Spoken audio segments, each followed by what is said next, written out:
এই ধাক্কার কারণে ছোট ছোট বাচ্চাগুলির চুল পেকে যাবে, একদিনে চুল পাকবে। কাইফা তাত্তাকুনা ইন কাফারতুম ইয়াওমান ইয়াজআলুল বিলদানা শিবা। বিলদান শব্দ হলো ওয়ালাদুনের বহুবচন, ছোট ছোট বাচ্চাকে ওয়ালাদ বলা হয়। আল্লাহ পাক বলেন ছোট ছোট বাচ্চাগুলি তারা ওই দিনের ধাক্কার ভয়ঙ্কর রূপ দেখা বাচ্চাগুলি বৃদ্ধ হয়ে যাবে, মাথার চুল পেকে যাবে। কাইফা তাত্তাকুনা ইন কাফারতুম ইয়াওমান ইয়াজআলুল বিলদানা শিবা। এত ভয়ঙ্কর এই দিনটা হবে, ওই দিন এত ভয়ঙ্কর হবে। এরপরে আল্লাহ পাক রব্বুল আলামিন বলবে ইসরাফিলকে আবার সিংহায় ফু দাও। আবার সিংহায় ফু দেওয়া মাত্রই আল্লাহ পাক বলে এবার আসমান ভাঙা শুরু হবে।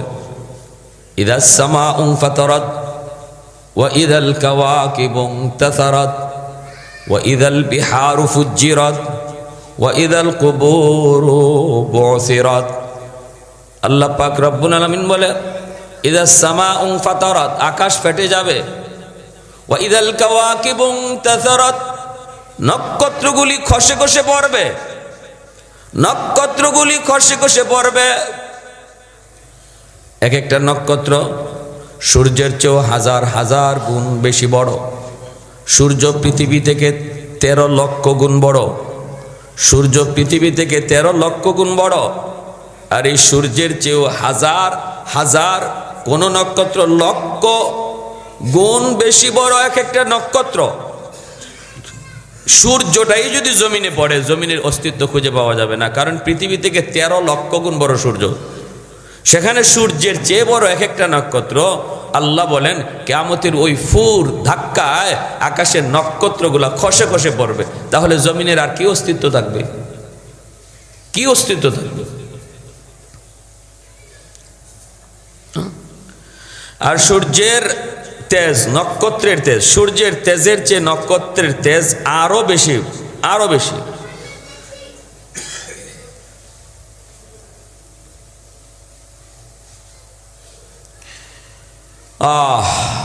আল্লাহ পাক রব্বুল আলামিন বলেন এই ভয়ঙ্কর দিনে পৃথিবীর সমস্ত মানুষ যখন একে একে দিল গুর্দা ফেটে মরে যাবে আওয়াজে, তখন ওই মৃত্যুর আগে অবস্থাটা কি হবে পৃথিবীর? মানুষ মৃত্যুর আগে হাইওয়ানাতগুলি যে আছে না, জঙ্গলের জীব জানোয়ার, বাঘ ভাল্লুক, এরাও এই ভয়ের চোটে মানুষের কাছে আসবে। এতদিন পর্যন্ত মানুষ থেকে বাঘ দৌড়াইছে, এখন বাঘ মানুষের কাছে আসবে যে মানুষ তো সৃষ্টির শ্রেষ্ঠ জীব, এই বিপদ থেকে বাঁচার জন্য মানুষ কি করে, চলো তাড়াতাড়ি মানুষের কাছে যাই, মানুষ আমাদেরকে বাঁচাইতে পারে কিনা। জঙ্গলের জীব জানোয়ার হাইওয়ানাত মানুষের কাছে আসবে। জঙ্গলের বাঘ আসবে বসতির দিকে, আর বসতির মানুষ ছুটবে জঙ্গলের দিকে। মাঝখানে একটা সমতল জায়গায়, কারণ ওই যে বিল্ডিং ধসে ধসে পড়তেছে, বিল্ডিং ধসে ধসে পড়তেছে, মানুষ শুধু সমান সমতল মাঠ খুঁজবে। মাঠ যে সমান মাঠ কোথায় আছে? আমরা তো মাঠ ঘাট কোনো কিছু রাখতে রাজি না, এমনভাবে বিল্ডিং বানাইতেছি। আল্লাহর নবী রহমতের নবী বলে পৃথিবীর শেষ মুহূর্তে ভূমিকম্পের সময় সবাই মাঠ খুঁজবে। ওই মাঠে যখন মাঝখানে মানুষ দাঁড়াবে, মানুষ বসবে আর কাঁপতেছে, ভয়ে কাঁপতেছে আর দৃশ্য দেখতেছে, ওই মুহূর্তে বাঘ ভাল্লুক জীব জানোয়ার যত আছে, সাপ বিচ্ছু, সব মানুষের পাশে আইসা আশ্রয় খুঁজবে। তারা মানুষের চতুর্দিকে এসে বসা থাকবে। তখন কেউ কারো গায়ে হামলা করার, কেউ কারোর প্রতি হিংসা রাখার, কেউ কারো দুশ্মন না, সবাই শুধু একটা চিন্তা, মানুষ যেমন বলবে আল্লাহ বাঁচাও, ওই জীব জানোয়ারগুলিও তখন বলবে আল্লাহ তুমি বাঁচাও, আল্লাহ তুমি বাঁচাও। সবাই আযাব থেকে বাঁচার জন্য পাগল পারা হয়ে এক জায়গায় জমায়েত থাকবে। ওই অবস্থায় মানুষ হঠাৎ করে দেখবে জমিনও ফেটে গেছে। জমিন ফেটে জমিনের নিচ থেকে ওয়া আখরাজাতিল আরদু আসকালাহা ওয়া আখরাজাতিল আরদু আসকালাহা, আল্লাহ পাক বলেন জমিন বমি করে দিবে, বমি। এতে করে স্বর্ণের খনি, রূপার খনি, তেলের খনি, যত খনি আছে সব উপরে ভাসতে লাগবে, ভাসতে থাকবে। জমিন বমি করে দিবে। আর ওই অবস্থায় মানুষ বলে ওয়াকালাল ইনসানু মা লাহা, কি হলো জমিন তোমার, কি হলো, কি হলো তোমার জমিন, কি হলো? ওই দিন জমিনেরও জবান আল্লাহ খুলে দিবে। আল্লাহ পাক বলবে এ নাফরমান কথা বলবি না, তোর কারণে আজকে আমি জমিনের উপরে এত গজব, তোর কারণে, তোর কি ভয় লাগে না? আমার সাথে কথা বলো, আমার সাথে কথা বলো। এই জমিনে কত অন্যায় হয়েছে, কত অপরাধ হয়েছে, মুখ বুজে আমি জমিন সহ্য করেছি। আমি দেখেছি আমার পিঠে বৈশা কত জুলুম হয়েছে, কত জিনা হয়েছে, কত গান বাজনার আয়োজন হয়েছে। আমি দেখেছি আমি জমিনের পিঠে বৈশা কি পরিমাণ নাফরমানি আমার মালিকের হয়েছে। প্রতিনিয়ত আমি শুধু আবদার করেছিলাম, আলা কুল্লা ইয়াউমিন ওয়াল আরদা ইস্তাজিলু রাব্বাহু, ও মালিক অনুমতি দাও, আবতালিউ ইবনা আদম ফি কারি, ওই জালেমগুলিরে আমি আমার পেটের ভিতরে ঢুকায় দেই। আল্লাহ তখন বলেছিলেন কেন? কইলি আন্নাহুম ইয়ারযুকু বিরিজকিকা ওয়া ইয়াসিকা, এরা তোমার দেওয়া রিজিক খায় অথচ তোমারই নাফরমানি করে। ওয়া ইয়াতাকাল্লামু বিলিসানিকা ওয়া ইয়াসিকা, ওরা তোমার দেওয়া জবান দিয়া তোমার নাফরমানি করে। ওয়া ইয়ারজুলু বিরিজিলাইকা ওয়া ইয়াসিকা, তোমার দেওয়া পা দিয়া তোমারই নাফরমানি করে মালিক, তোমার দেওয়া পা দিয়া তোমারই নাফরমানি করে। আসবিরু ইলা মাতা আসবিরু, আসবিরু ইলা মাতা আসবিরু, আমি জমিন আর কত ধৈর্য ধরব? ও মালিক একটু কও না, আমি আর কত দেখব, কত ধৈর্য ধরব? অনুমতি দাও, অনুমতি দাও। আল্লাহ পাক রব্বুল আলামিন ওই দিন পর্যন্ত, কিয়ামতের আগ মুহূর্ত পর্যন্ত জমিনকে আল্লাহ থামায় থামায় রাখবেন। আল্লাহ বলবেন চুপ থাক, চুপ থাক, এখনো জমিনে আমি আল্লাহর কদমে সেজদা হইতেছে। যেরকম সুবহানাল্লাহ। এখনো জমিনের মধ্যে আমার কিছু বান্দা যৌবনকালে আমি আল্লাহকে সেজদা করে, এখনো এই জমিনের ভিতরে আমার কিছু বান্দা বান্দি বৃদ্ধ বয়সে আমি আল্লাহকে সেজদা করে। আল্লাহ পাক রব্বুল আলামিন বলে, লাউলা মাশাইখু রুকা ওয়াশ শাবাবু খুশা ওয়াল আতফালু রুদ্দা ওয়াল আনআমু রুদ্দা লাজালতুস সামাআ হাদিদা ওয়াল আরদা খাফসাফা ওয়াত তুরাবা রামাদা ওয়ামা আনজালতু মিনাস সামাই কাতরা। আল্লাহ পাক রব্বুল আলামিন বলে, এখনো বৃদ্ধ কিছু বান্দা বান্দি জমিনে আমাকে সেজদা করে, এখনো কিছু যুবক যৌবনও আমি আল্লাহকে সেজদা করে। এদের সেজদার দিকে তাকাইলে আর এদের আল্লাহ আল্লাহ জিকিরের আওয়াজ শুনলে এই জমিনের প্রতি আমি আল্লাহর মায়া লেগে যায়। যেরকম সুবহানাল্লাহ। কিন্তু কিয়ামতের আগে আর এই দৃশ্য থাকবে না, কিয়ামতের আগে এই দৃশ্য আর থাকবে না। এজন্য মানুষ যখন জমিনে জিগাইব তোর কি হলো, জমিন কইব চুপ থাক নাফরমান, চুপ থাক, তোর কারণে জমিনের এই হালত, তোর কি ভয় লাগে না আমি জমিনের সাথে কথা কও? তারপরে কলিজা ফেটে গুর্দা ফেটে সবগুলি মানুষ ও হাইওয়ানাত সব মারা যাবে। নক্ষত্রগুলি জমিনে যখন খসে পড়বে, ওয়া ইদাল বিহারু ফুজ্জিরাত, আল্লাহ পাক রব্বুল আলামিন বলে সাগর মহাসাগরগুলি নক্ষত্র আর পড়ার সাথে সাথে সাগরের পানি আর পানি থাকবে না, আগুন হয়ে যাবে। যেরকম সুবহানাল্লাহ। সাগরের পানি আগুন হয়ে, কি অবস্থাটা হবে ওই দিন, কি অবস্থাটা হবে প্যারে হাজির। তাহলে জমিনের জীবন, জমিনের হায়াত, জমিনের হায়াত যদি বাঁচাইতে হয়, বাড়াইতে হয়, নিজেও যদি সুখে শান্তিতে থাকতে হয়, তাহলে আল্লাহর গোলামি ছাড়া আর কোনো পথ নাই। যারা বুঝে না বুঝে না, কিন্তু আল্লাহ আমাদেরকে যাদেরকে অন্তত বুঝ দিয়েছেন এতটুকু, যারা আমরা কোরআন আর হাদিসকে একদম অকাট্য রূপে বিশ্বাস করি যে পৃথিবীতে এর চেয়ে সত্য আর কিছু নাই, আমার মালিকের কালাম আর নবীর হাদিস। এই কালাম আর হাদিস বলে যতদিন জমিনে আল্লাহর নাম উচ্চারণ হবে ততদিন আল্লাহ এই জমিন টিকায় রাখবে, জমিনে আল্লাহর নিয়ামত রাজি রহমত রাজি আল্লাহ বর্ষণ করবে। এই ধারাবাহিকতায় বিভিন্ন জায়গায় ওয়াজ মাহফিল হয়, মানুষজন ওয়াজ মাহফিলের আয়োজন করে, ওলামায়ে কেরাম কথা বলে, দেশ দেশান্তরে গ্রামে গঞ্জে শহরে বন্দরে, হ্যাঁ, ওলামায়ে কেরাম রাত দিন ছুটতেছে মানুষের কানে কানে এই আওয়াজটা পৌঁছানোর জন্য। হে দুনিয়ার মানুষ, অন্তত এতটুকু বুঝো, তুমি যদি দুনিয়ার স্বার্থের দিকেও তাকাও, আখেরাতের চিন্তা বাদই দাও যে আচ্ছা এটা পরে পাইমু কি পাইমু না, এর তো হিসাব নয়, আমার নগণ্য বলি নগদ শান্তিও যদি চাও তবু আল্লাহর গোলামি ছাড়া কোনো উপায় নাই। হাদিস শরীফে আল্লাহ নবী বলেন, একটা পর্যায়ে কিয়ামতের শেষ পর্যায়ে জমিনে আল্লাহ বলার লোক কমে যাবে, একবারে শূন্য হয়ে যাবে তা না, খুব কমে যাবে। বাংলাদেশে 2 জন, ভারতে 10 জন, মনে করেন সৌদি আরবে 100 জন, এরকম মানুষ পাওয়া যাবে যারা আল্লাহকে ডাকে। আল্লাহর কথা স্মরণ করে। আর নতুবা ম্যাক্সিমাম মানুষ পরিবেশের কারণে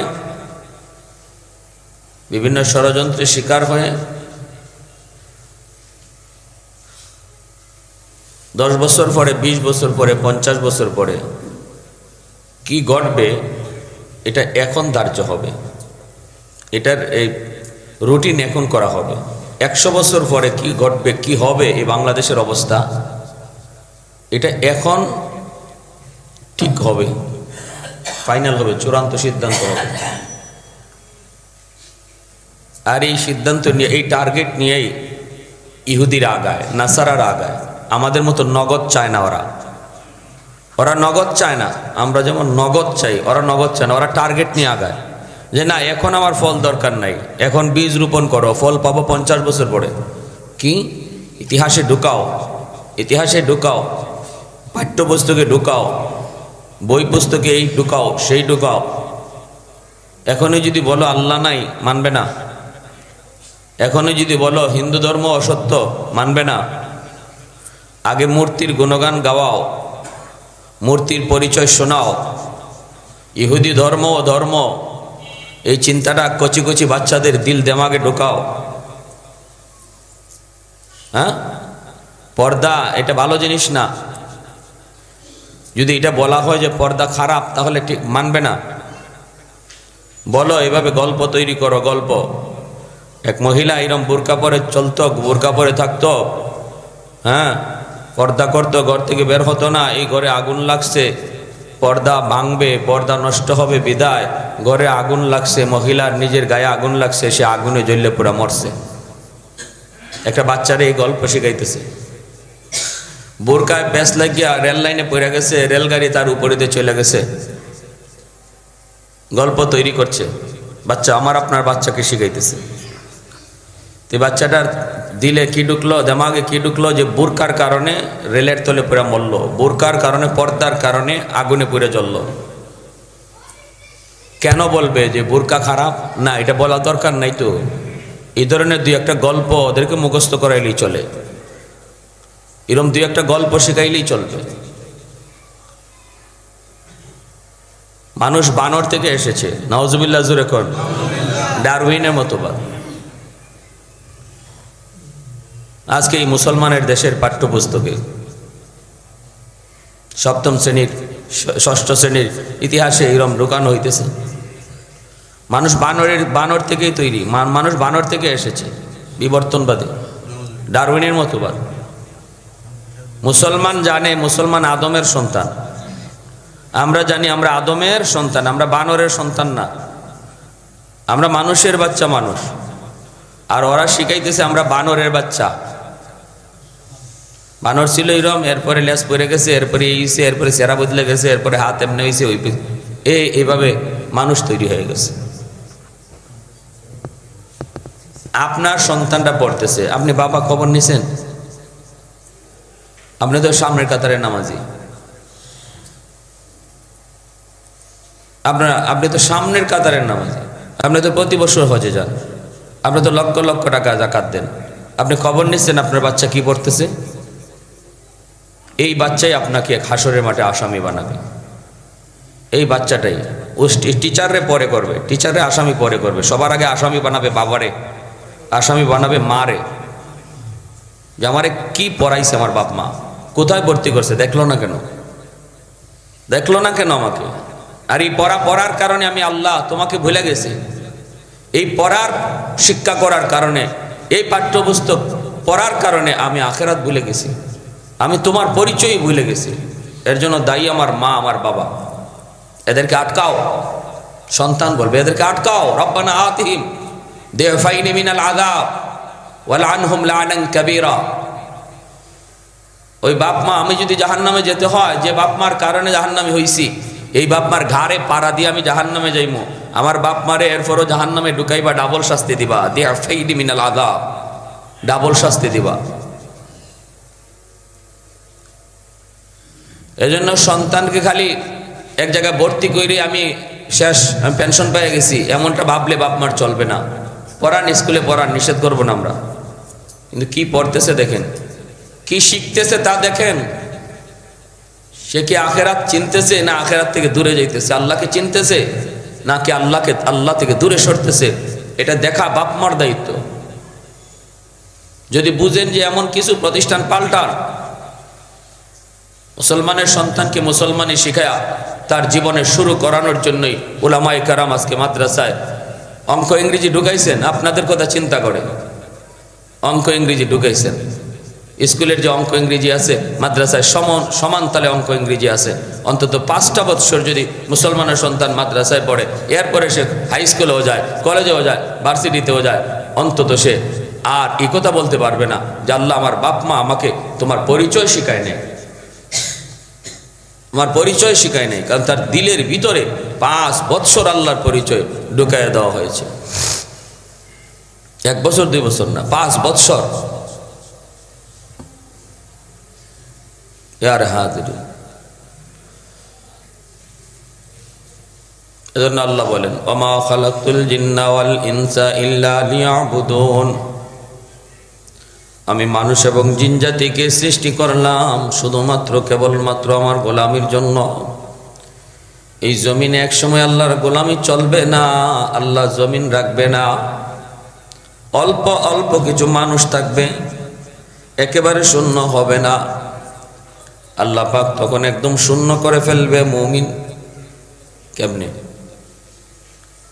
ইন্নাল্লাহা ইয়াবআসু রিহাম মিনাল ইয়ামান, হাদিস শরীফ আল্লাহর নবী বলেন ইয়ামেন থেকে একটা মিষ্টি মৃদুমন্দ বাতাস ইয়ামেন থেকে তামাম পৃথিবীতে বয়ে যাবে।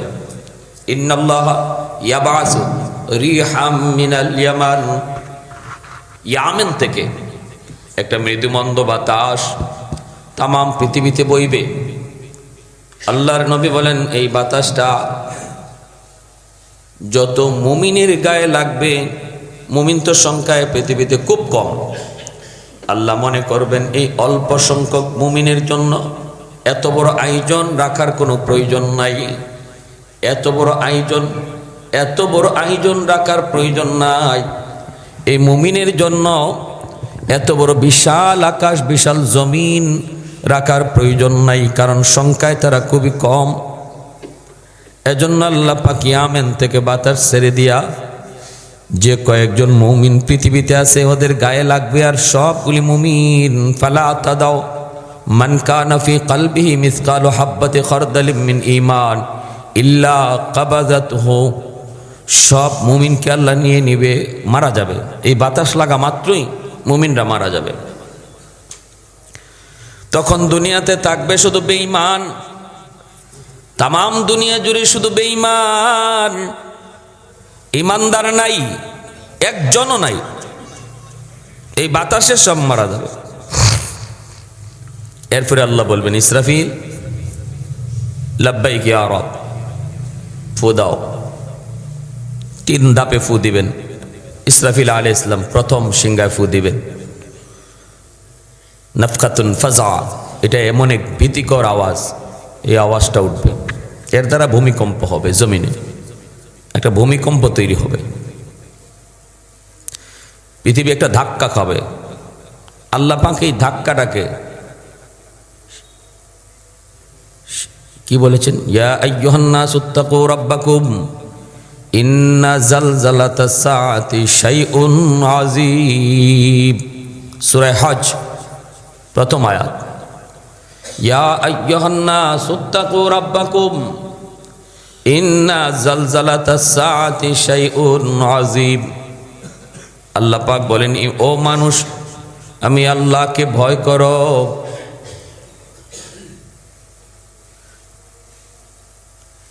ইন্না জালজালাতাস সাআতি, জানোনি ওই ধাক্কাটা কেমন কর? শাইউন আযীম, আল্লাহ পাক বলেন অনেক বড় একটা ধাক্কা। আজিম শব্দ আল্লাহ সব জায়গায় লাগায় না। পবিত্র কোরআনুল কারীমে খুব কম জায়গার মধ্যে পাইবেন আল্লাহ আজিম বলেছেন, বড় বড়। আল্লাহ যদি কোনো জিনিসকে বড় বলে তাহলে এটা কত বড় হইতে পারে? আল্লাহ কত বড়, সেই এত বড় মালিক তিনি যদি কয় বড়, তাহলে এটা কত বড়? লক্ষ লক্ষ টাকার মালিক যে, সে 1000 টাকা 2000 টাকারে 1 টাকা 2 টাকা হিসাব করে কটা টাকা পাই, কটা টাকা পাই মানে 10,000 20,000 টাকা পায়, এটা রেখে কটা টাকা পাই। আর কোটি কোটি টাকার মালিক যে, হের কাছে 1 লাখ 2 লাখ 1 টাকা 2 টাকা মনে হয়, সেও 1-2 লাখ টাকা 5 লাখ 10 লাখ টাকা যদি কোথাও দিতে হয় তো হয় ভাই কটা টাকা দিয়ে দিত বা কটা টাকা দিত মানে 2 লাখ, তার কটা টাকা মানে লাখ, 2 লাখ 5 লাখ 10 লাখ। যে এই যদি হয় আমাদের চিত্ত, তাহলে আল্লাহ যদি বলেন বড়, আল্লাহ যদি বলেন বড়, তাহলে এটা কত বড়। আর হাজিরিন, এটা কত বড় এটা আল্লাহ নিজে বলতেছেন, নিজে ব্যাখ্যা দিতেছেন, নিজেই আল্লাহ নিজে ব্যাখ্যা দিতেছেন। আল্লাহ পাক রব্বুল আলামিন বলেন, ইয়া আইয়ুহান নাসু তাকু রাব্বাকুম ইন্না জালজালাতাস সাআতি শাইউন আযীম। এটা বহুত বড় একটা ধাক্কা। এরপর আল্লাহ বলে, এই ধাক্কায় কি হবে জানোনি? ইয়াউমা তারাউনাহা তাজহালু কুল্লু মুরজিআতিন আম্মা আরযাত ওয়া তাদাউ কুল্লু যাতি হামলিন হামলাহা ওয়া তারান নাসা সুকারা ওয়া মা হুম বিসুকারা ওয়ালাকিন্না আযাবাল্লাহি শাদীদ। আল্লাহ পাক রব্বুল আলামিন বলেন, ওই দিন ওই ধাক্কার কারণে যতগুলা মা তার পেটের সন্তান নিয়ে ঘুরতেছে, অপেক্ষায় আছে ডেলিভারি, অপেক্ষায় আছে মা ডেলিভারির পেটে সন্তান, এমন সমস্ত মায়ের সন্তানগুলি পেট থেকে জমিনে পড়ে যাবে। প্রতিটা সন্তান তার পেট থেকে জমিনে পড়ে যাবে। শুধু মানুষ না, এমনকি হাইওয়ানাতগুলি পর্যন্ত, পশু পাখিগুলি পর্যন্ত, যত মায়ের পেটে সন্তান থাকবে সন্তান জমিনে পড়ে যাবে, জমিনে পড়ে যাবে। দুধের সন্তানের কথা মা ভুলে যাবে, দুধের সন্তানের কথাটাও মা ভুলে যাবে। ইয়াউমা তারাউনাহা তাজহালু কুল্লু মুরজিআতিন আম্মা আরযাত। আল্লাহ পাক বলেন, এই ভয়ঙ্কর এই ভূমিকম্প 7.9 মাত্রার ভূমিকম্পে গোটা তাইওয়ান ধ্বংসস্তূপে পরিণত হয়ে গেল। সুনামিতে 8.9 মাত্রার ভূমিকম্প হলো। বাংলাদেশ, ভারত, শ্রীলঙ্কা সহ গোটা এলাকাটা সুনামিতে শেষ। হাজারো হাজারো লক্ষ লক্ষ মানুষ মারা গেল মাত্র 8.9 মাত্রার ভূমিকম্প। সেখানে আল্লাহ পাক রব্বুল আলামিন 100 মাত্রার ভূমিকম্প কিয়ামতের দিন যদি দেন, তাহলে অবস্থাটা কেমন হবে, কেমন হবে? ওই অবস্থাটা আল্লাহ পাক বলতেছেন, গর্ভবতী মহিলার গর্ভের সন্তান পেট থেকে খসে পড়বে, খবর থাকবে না। দুধ খাওয়ান, দুধ পান করানি মা তার দুধের সন্তানের কথা ভুলে যাবে। কথা আল্লাহ কেন বলছেন? কারণ পৃথিবীর কোনো মা তার দুধের সন্তানকে ভুলে না। ঝগড়া করে যদি ঘর থেকে বের হয়, কাপড় নেয় না মা, কিন্তু দুধের বাচ্চাটা নিয়ে লাফ দিয়া ঘর থেকে বের হয়। তার প্রয়োজনীয় বস্তু নিতে স্মরণ না থাকলেও দুধের বাচ্চার কথা মা ভুলে না। মা যদি পাকঘরে কাজ করে, দুধের বাচ্চাটা যদি ঘুমায় থাকে, পাকঘর থেকে মার একটা কান সব সময় বাচ্চার দিকে থাকে। কখন জানি বাচ্চাটা ওয়া ওয়া করে, আওয়াজ দেওয়া মাত্রই মা বাজ পাখির মতো পাকঘর থেকে দৌড় দিয়া বাচ্চার কাছে চলে আসে। ঘুমন্ত মা, দুধের বাচ্চা পাশে ঘুমন্ত, ওই মা সর্বদা সারাটা রাত বাচ্চার পেটের উপরে হাতটা দিয়া ঘুমায়। এতটা সতর্ক যেই মা দুধের বাচ্চার ব্যাপারে সব বলতে পারে, মা দুধের বাচ্চা বলে না। আল্লাহ পাক বলেন, কিয়ামতের ওই দিন দুধের বাচ্চাটার কথাও মা ভুলে যাবে। যেরকম সুবহানাল্লাহ। কাইফা তাত্তাকুনা ইন কাফারতুম ইয়াওমান ইয়াজআলুল উইলদানা শিবা। আল্লাহ পাক বলেন, এই ধাক্কার কারণে ছোট ছোট বাচ্চাগুলি এই ধাক্কার কারণে ছোট ছোট বাচ্চাগুলির চুল পেকে যাবে। একদিনে চুল পাকবে। কাইফা তাত্তাকুনা ইন কাফারতুম ইয়াওমান ইয়াজআলুল বিলদানা শিবা। বিলদান শব্দ হলো ওয়ালাদুনের বহুবচন। ছোট ছোট বাচ্চাকে ওয়ালাদ বলা হয়। আল্লাহ পাক বলেন ছোট ছোট বাচ্চাগুলি তারা ওই দিনের ধাক্কার ভয়ঙ্কর রূপ দেখা বাচ্চাগুলি বৃদ্ধ হয়ে যাবে, মাথার চুল পেকে যাবে। কাইফা তাত্তাকুনা ইন কাফারতুম ইয়াওমান ইয়াজআলুল বিলদানা শিবা। এত ভয়ঙ্কর এই দিনটা হবে, ওই দিন এত ভয়ঙ্কর হবে। এরপরে আল্লাহ পাক রব্বুল আলামিন বলবে ইসরাফিলকে আবার সিংহায় ফু দাও। আবার সিংহায় ফু দেওয়া মাত্রই আল্লাহ পাক বলে এবার আসমান ভাঙা শুরু হবে।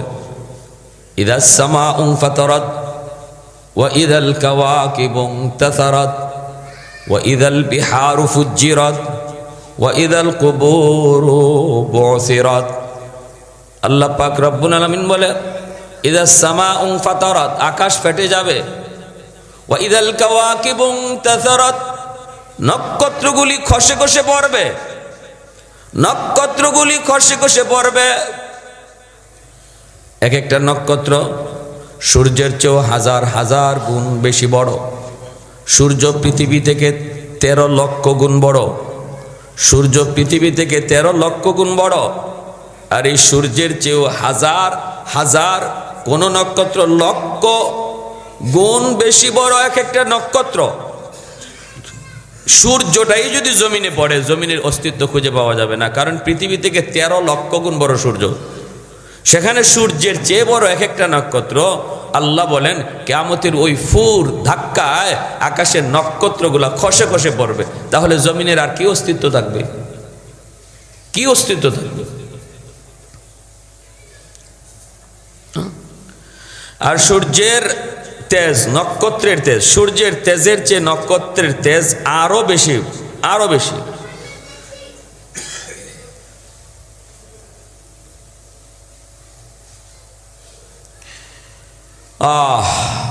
আল্লাহ পাক রব্বুল আলামিন বলেন এই ভয়ঙ্কর দিনে পৃথিবীর সমস্ত মানুষ যখন একে একে দিল গুর্দা ফেটে মরে যাবে আওয়াজে, তখন ওই মৃত্যুর আগে অবস্থাটা কি হবে পৃথিবীর?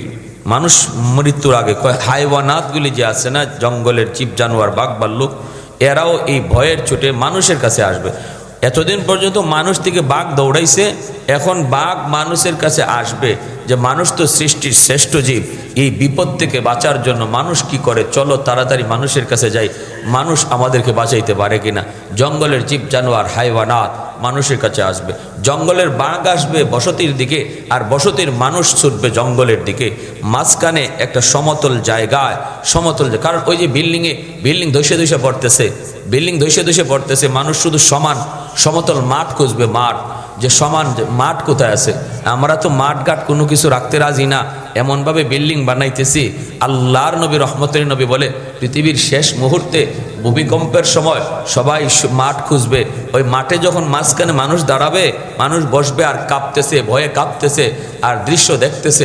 ওই মুহূর্তে বাঘ ভাল্লুক জীব জানোয়ার যত আছে, সাপ বিচ্ছু, সব মানুষের পাশে আইসা আশ্রয় খুঁজবে। তারা মানুষের চতুর্দিকে এসে বসা থাকবে। তখন কেউ কারো গায়ে হামলা করার, কেউ কারোর প্রতি হিংসা রাখার, কেউ কারো দুশ্মন না, সবাই শুধু একটা চিন্তা। মানুষ যেমন বলবে আল্লাহ বাঁচাও, ওই জীব জানোয়ারগুলিও তখন বলবে আল্লাহ তুমি বাঁচাও, আল্লাহ তুমি বাঁচাও। সবাই আযাব থেকে বাঁচার জন্য পাগল পারা হয়ে এক জায়গায় জমায়েত থাকবে। ওই অবস্থায় মানুষ হঠাৎ করে দেখবে জমিনও ফেটে গেছে। জমিন ফেটে জমিনের নিচ থেকে ওয়া আখরাজাতিল আরদু আসকালাহা ওয়া আখরাজাতিল আরদু আসকালাহা, আল্লাহ পাক বলেন জমিন বমি করে দিবে, বমি। এতে করে স্বর্ণের খনি, রূপার খনি, তেলের খনি, যত খনি আছে সব উপরে ভাসতে লাগবে, ভাসতে থাকবে। জমিন বমি করে দিবে। আর ওই অবস্থায় মানুষ বলে ওয়াকালাল ইনসানু মা লাহা, কি হলো জমিন তোমার, কি হলো, কি হলো তোমার জমিন, কি হলো?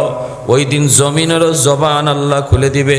আল্লাহ পাক বলবে এ নাফরমান কথা বলবি না, তোর কারণে আজকে আমি জমিনের উপরে এত গজব, তোর কারণে। তোর কি ভয় লাগে না? আমার সাথে কথা বলো, আমার সাথে কথা বলো। এই জমিনে কত অন্যায় হয়েছে, কত অপরাধ হয়েছে, মুখ বুজে আমি জমিন সহ্য করেছি। আমি দেখেছি আমার পিঠে বৈশা কত জুলুম হয়েছে, কত জিনা হয়েছে, কত গান বাজনার আয়োজন হয়েছে। আমি দেখেছি আমি জমিনের পিঠে বৈশা কি পরিমাণ নাফরমানি আমার মালিকের হয়েছে। প্রতিনিয়ত আমি শুধু আবদার করেছিলাম, আলা কুল্লা ইয়াউমিন ওয়াল আরদা ইস্তাজিলু রাব্বাহু, ও মালিক অনুমতি দাও, আবতালিউ ইবনা আদম ফি কারি, ওই জালেমগুলিরে আমি আমার পেটের ভিতরে ঢুকায় দেই। আল্লাহ তখন বলেছিলেন কেন? কইলি আন্নাহুম ইয়ারযুকু বিরিজকিকা ওয়া ইয়াসিকা, এরা তোমার দেওয়া রিজিক খায় অথচ তোমারই নাফরমানি করে। ওয়া ইয়াতাকাল্লামু বিলিসানিকা ওয়া ইয়াসিকা, ওরা তোমার দেওয়া জবান দিয়া তোমার নাফরমানি করে। ওয়া ইয়ারজুলু বিরিজিলাইকা ওয়া ইয়াসিকা, তোমার দেওয়া পা দিয়া তোমারই নাফরমানি করে। মালিক, তোমার দেওয়া পা দিয়া তোমারই নাফরমানি করে। আসবিরু ইলা মাতা আসবিরু, আসবিরু ইলা মাতা আসবিরু, আমি জমিন আর কত ধৈর্য ধরবো? ও মালিক একটু কও না, আমি আর কত দেখবো, কত ধৈর্য ধরবো? অনুমতি দাও, অনুমতি দাও। আল্লাহ পাক রব্বুল আলামিন ওই দিন পর্যন্ত, কিয়ামতের আগ মুহূর্ত পর্যন্ত জমিনকে আল্লাহ থামায় থামায় রাখবেন। আল্লাহ বলবেন চুপ থাক, চুপ থাক, এখনো জমিনে আমি আল্লাহর কদমে সেজদা হইতেছে। যেরকম সুবহানাল্লাহ। এখনো জমিনের মধ্যে আমার কিছু বান্দা যৌবনকালে আমি আল্লাহকে সেজদা করে। এখনো এই জমিনের ভিতরে আমার কিছু বান্দা বান্দি বৃদ্ধ বয়সে আমি আল্লাহকে সেজদা করে। আল্লাহ পাক রব্বুল আলামিন বলে, লাউলা মাশাইখু রুকা ওয়াশ শাবাবু খুশা ওয়াল আতফালু রুদ্দা ওয়াল আনআমু রুদ্দা লাজালতুস সামাআ হাদিদা ওয়াল আরদা খাফসাফা ওয়াত তুরাবা রামাদা ওয়ামা আনজালতু মিনাস সামাই কাতরা। আল্লাহ পাক রব্বুল আলামিন বলে, এখনো বৃদ্ধ কিছু বান্দা বান্দি জমিনে আমাকে সেজদা করে, এখনো কিছু যুবক যৌবনও আমি আল্লাহকে সেজদা করে। এদের সেজদার দিকে তাকাইলে আর এদের আল্লাহ আল্লাহ জিকিরের আওয়াজ শুনলে এই জমিনের প্রতি আমি আল্লাহর মায়া লেগে যায়। যেরকম সুবহানাল্লাহ। কিন্তু কিয়ামতের আগে আর এই দৃশ্য থাকবে না। কিয়ামতের আগে এই দৃশ্য আর থাকবে না। এজন্য মানুষ যখন জমিনে জিগাইব তোর কি হলো, জমিন কইব চুপ থাক নাফরমান, চুপ থাক, তোর কারণে জমিনের এই হালত। তোর কি ভয় লাগে না আমি জমিনের সাথে কথা কও? তারপরে কলিজা ফেটে গুর্দা ফেটে সবগুলি মানুষ ও হাইওয়ানাত সব মারা যাবে। নক্ষত্রগুলি জমিনে যখন খসে পড়বে, ওয়া ইদাল বিহারু ফুজ্জিরাত, আল্লাহ পাক রব্বুল আলামিন বলে সাগর মহাসাগরগুলি নক্ষত্র আর পড়ার সাথে সাথে সাগরের পানি আর পানি থাকবে না, আগুন হয়ে যাবে। যেরকম সুবহানাল্লাহ। সাগরের পানি আগুন হয়ে যাবে। কি অবস্থাটা হবে ওই দিন, কি অবস্থাটা হবে প্যারে হাজির। তাহলে জমিনের জীবন, জমিনের হায়াত, জমিনের হায়াত যদি বাঁচাইতে হয়, বাড়াইতে হয়, নিজেও যদি সুখে শান্তিতে থাকতে হয়, তাহলে আল্লাহর গোলামি ছাড়া আর কোনো পথ নাই। যারা বুঝে না বুঝে না, কিন্তু আল্লাহ আমাদেরকে যাদেরকে অন্তত বুঝ দিয়েছেন এতটুকু, যারা আমরা কোরআন আর হাদিসকে একদম অকাট্য রূপে বিশ্বাস করি যে পৃথিবীতে এর চেয়ে সত্য আর কিছু নাই, আমার মালিকের কালাম আর নবীর হাদিস। এই কালাম আর হাদিস বলে যতদিন জমিনে আল্লাহর নাম উচ্চারণ হবে ততদিন আল্লাহ এই জমিন টিকায় রাখবে। জমিনে আল্লাহর নিয়ামত রাজি রহমত রাজি আল্লাহ বর্ষণ করবে। এই ধারাবাহিকতায় বিভিন্ন জায়গা ওয়াজ মাহফিল হয়, মানুষজন ওয়াজ মাহফিলের আয়োজন করে, ওলামায়ে কেরাম কথা বলে, দেশ দেশান্তরে গ্রামে গঞ্জে শহরে বন্দরে, ওলামায়ে কেরাম রাত দিন ছুটতেছে মানুষের কানে কানে এই আওয়াজটা পৌঁছানোর জন্য। হে দুনিয়ার মানুষ, অন্তত এতটুকু বুঝো, তুমি যদি দুনিয়ার স্বার্থের দিকেও তাকাও, আখেরাতের চিন্তা বাদই দেও যে আচ্ছা এটা পরে পাইমু কি পাইমু না, এর তো হিসাব নয়। আমার নগণ্য বলি, নগদ শান্তিও যদি চাও তবু আল্লাহর গোলামি ছাড়া কোনো উপায় নাই। নগদ শান্তি, নগদ। যারা নগদের পাগল তাদেরকেও আল্লাহ বলতেছেন নগদ শান্তিও যদি তোমরা চাও, দুনিয়ার শান্তি, এর পিছনেও আমি আল্লাহর বন্দেগী ছাড়া কোনো উপায় নেই। বলে আমি তো করতেছি না বন্দেগী, কতজনে তো করতেছে না, এরপরে দিয়ে আল্লাহ ঠিকই তো আমরা ফালতাছি তো। আমি অমুকিদি নামাজ পড়ে না, অমুকে সুদ খায়, ঘুষ খায়, অমুকিতে আল্লাহই মানে না, কই তারাও তো আল্লাহ পালতেছে ঠিকই। তারে আল্লাহ তার কারণে পালতেছে না, তারে আল্লাহ তোমার কারণে পালতেছে। তুমি থাকবা না, ওরেও আল্লাহ শেষ করে দিবে। ওই নাফরমানটার আল্লাহ পালতেছে আরেকজন মানুষের কারণে, যে আল্লাহকে গোপনে ডাকতেছে তার খাতিরে। তারে আল্লাহ রাখবে না, সে শেষ হয়ে যাবে, ওই নাফরমানটারও ধ্বংস করে দিবে। তাহলে নাফরমানকে আল্লাহ টিকায় রাখছে তার উসিলায়। এই জন্য প্যারে হাদিরিন, আল্লাহকে বেশি বেশি ডাকি, ওয়াজ মাহফিলগুলাতে বেশি বেশি বসলে এরকম কথা শুনি, দিল থেকে কথাগুলা নেই গ্রহণ করি, দুই একটা কথা দিলে বসাই আমলের প্রতি আগ্রহ বাড়াই, আমলের প্রতি আগ্রহ বাড়াই, বন্দেগীর প্রতি আগ্রহ বাড়াই। আল্লাহ আমাদের সবাইকে আমল করার তৌফিক দান করুন। যারা সুন্নত পড়ি নাই 4 রাকাত কাবলাল জুমা করি।